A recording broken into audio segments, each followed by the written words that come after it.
Komputer adalah sekumpulan alat elektronik yang saling bekerja sama untuk menerima data, mengelola data, dan menampilkan data untuk pengguna.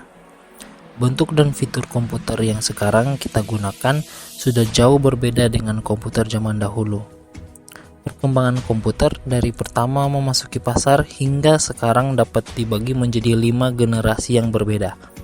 Berikut penjelasan singkat tentang perkembangan komputer dari generasi ke generasi. Komputer generasi pertama. Perangkat komputer yang pertama ternyata dikembangkan untuk desain pesawat dan peluru kendali.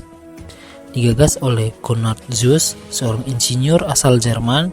Komputer generasi pertama menggunakan tabung hampa udara sebagai sirkuit dan drum magnetik untuk memori.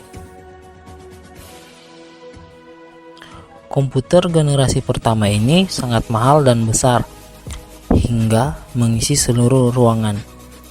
ENIAC, komputer elektronik pertama di dunia, mempunyai bobot 30 ton dan panjang 30 meter dan tinggi 2,4 meter.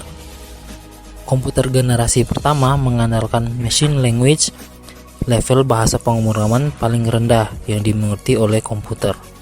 Bahasa pemrograman ini hanya bisa menyelesaikan satu perhitungan setiap waktu, serta butuh berhari-hari atau berminggu-minggu untuk menyetel perhitungan baru.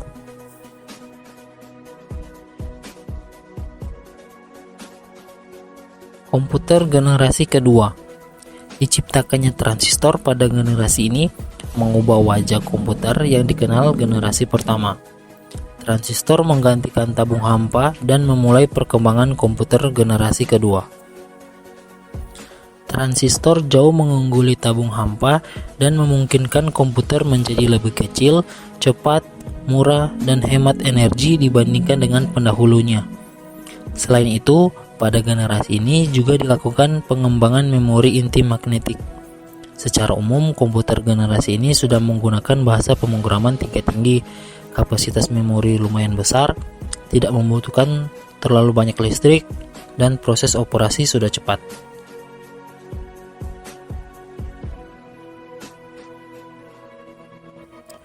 Komputer generasi ketiga. Pengembangan integrated circuit atau IC menjadi penanda komputer generasi ketiga. Dalam pemakaian komputer generasi kedua, transistor membuat komputer cepat panas, maka komputer generasi kedua mulai ditinggalkan. Kemudian pada tahun 1958, Jack Billy menciptakan Integrated Circuit Chip atau IC, kepingan kecil yang mampu menampung banyak komponen menjadi satu. Pada generasi ini menjadi lebih kecil dan cepat serta murah, memungkinkan juga menjadi tersedia untuk khalayak umum.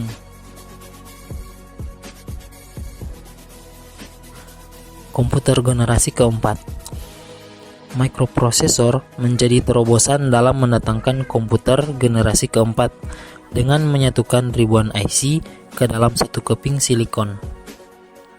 Komputer generasi pertama yang mengisi seluruh ruangan sekarang sudah muat dalam genggaman manusia. Muncullah laptop yang sangat portable dan dapat dibawa kemana-mana. Seiring komputer-komputer kecil ini menguat, mereka dapat menghubungkan untuk membentuk jaringan yang pada akhirnya mewakili perkembangan internet. Komputer generasi kelima. Komputer generasi kelima ini adalah komputer yang kita gunakan, ditandai dengan munculnya LSI atau Large Scale Integration, yang merupakan pemadatan ribuan mikroprosesor ke dalam satu mikroprosesor. Komputer generasi ini ditandai juga dengan munculnya semikonduktor. Komputer kuantum menggunakan nanoteknologi juga akan merubah besaran-besaran wajah komputer yang kita kenal. Tujuan dari komputer generasi kelima adalah mengembangkan komputer yang dapat merespons suara, bahasa, dan dapat belajar secara sadar.